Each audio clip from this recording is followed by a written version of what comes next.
About 24 East Tennessee students are charged or facing charges after authorities say they threatened gun violence at their schools. The threats happened steadily since the deadly Florida high school shooting in February.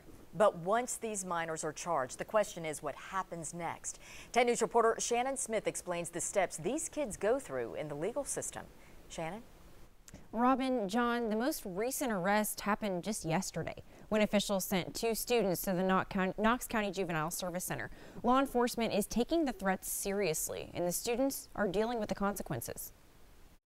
From the day after the Parkland High School shooting in Florida to just yesterday, officials have charged at least 24 students in East Tennessee for threatening violence at school, and many end up spending time at the Juvenile Service Center in Knoxville. 4 from Knox County came to our facility, 1 or 2 from Jefferson County, and 2 or 3 from Anderson County. The charges differ depending on the county, but they range from filing a false report to assault to harassment. All the students range from 12 to 17 years old. Knox County Juvenile Center Superintendent Richard Bean says once the students are taken to a juvenile center, they go through a detention hearing. They're just trying to get the kid back in school if they can. And I'd say a lot of these kids are scared to death when they first come in here. Depending on the case, the kids are released after their hearing or they have to stay longer.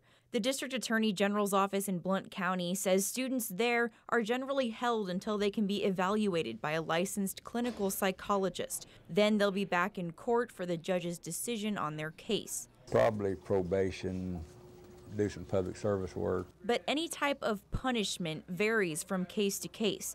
Both Knox and Blount counties emphasize through the whole process their goal is to rehabilitate the students. That's what we're in business for, to try to get a kid straightened out before they get 18. Now, Bean says several of the students at his service center accused of making the school threats have no other criminal record.